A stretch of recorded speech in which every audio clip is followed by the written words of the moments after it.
Assalamualaikum warahmatullahi wabarakatuh.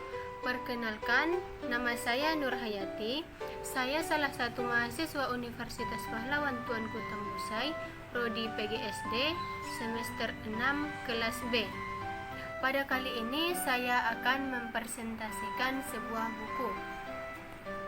Ini adalah buku yang akan saya presentasikan, yaitu buku Kebijakan Pendidikan.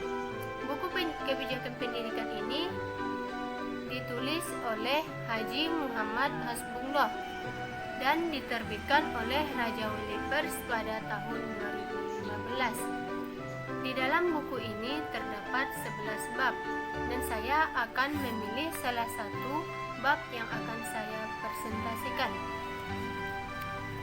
Nah, kali ini saya akan membahas tentang bab yang ketujuh, yaitu model kebijakan pendidikan di Indonesia. Sebelum saya membahas tentang model kebijakan pendidikan di Indonesia, saya terlebih dahulu akan menjelaskan apa itu kebijakan pendidikan. Kebijakan pendidikan merupakan produk dan sistem politik dari pendidikan. Oleh karenanya, stratifikasi kebijakan pada dasarnya sangat luas dan beragam, dari yang bersifat makro seperti Undang-Undang Dasar tahun 1945 hingga yang bersifat mikro seperti peraturan di desa. Pada bab model kebijakan pendidikan di Indonesia ini ada 8 poin. Yang pertama, kebijakan wajib belajar 9 tahun. Yang kedua, kebijakan ujian nasional. Yang ketiga, kebijakan otonomi dan desentralisasi pendidikan. Yang keempat, kebijakan sertifikasi guru. Yang kelima, kebijakan kualitas guru. Yang keenam, kebijakan manajemen berbasis sekolah. Yang ketujuh, kebijakan kurikulum berbasis kompetensi. Dan yang kedelapan, kebijakan penerapan kurikulum 2013. Baiklah, kita akan membahas poin yang pertama, yaitu kebijakan wajib belajar 9 tahun. Pendidikan dasar adalah salah satu perwujudan dari konsep pendidikan untuk semua, atau education for all, yang telah menjadi isu kebijakan penting bagi setiap negara di dunia. Yang kedua, kebijakan ujian nasional. Sejak tahun 2003, ketika ujian akhir nasional dilakukan, sudah banyak mengandung kontroversi. Tidak sedikit elemen masyarakat yang menentang dilaksanakannya ujian akhir nasional tersebut. Alasannya yaitu kondisi objektif pendidikan yang ada, seperti kesenjangan, pemerataan, fasilitas guru, jumlah guru, kualitas guru, penyelenggaraan pendidikan, kondisi lingkungan, dan sebagainya. Yang ketiga, kebijakan otonomi dan desentralisasi pendidikan. Penyelenggaraan otonomi daerah dalam pendidikan membawa implikasi terhadap desentralisasi pendidikan serta pendidikan berbasis masyarakat.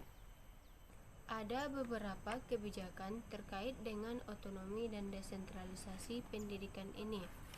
Yang pertama yaitu kebijakan mutu, yang kedua kebijakan relevansi, yang ketiga kebijakan efisiensi, yang keempat kebijakan pemerataan, dan yang kelima kebijakan kurikulum. Keempat, kebijakan sertifikasi guru. Pada tahun 2007, Pemerintah Republik Indonesia melalui Kementerian Pendidikan Nasional mulai menyelenggarakan program sertifikasi guru. Yang keempat, kebijakan sertifikasi guru. Pada tahun 2007, Pemerintah Republik Indonesia melalui Kementerian Pendidikan Nasional mulai menyelenggarakan program sertifikasi guru. Program sertifikasi menjadi satu keharusan bagi bangsa Indonesia karena lahirnya Undang-Undang Pendidikan serta substansial, karena tekad dari seluruh komponen bangsa yang ingin memperbaiki mutu pendidikan di negeri ini. Yang kelima, kebijakan peningkatan kualitas guru. Kehadiran Undang-Undang Nomor 14 Tahun 2005 tentang guru dan dosen setidaknya memberikan arti yang sangat besar bagi peningkatan kualitas guru. Tuntutan kepada guru tidak hanya harus memenuhi persyaratan agar mereka mendapatkan sertifikat sebagai guru yang profesional, akan tetapi lebih dari itu.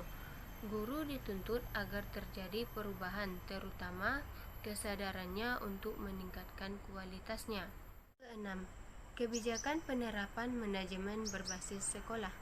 Manajemen berbasis sekolah atau MBS merupakan salah satu kebijakan dan upaya pemerintah untuk mencapai keunggulan masyarakat, bangsa dalam penguasaan ilmu dan teknologi.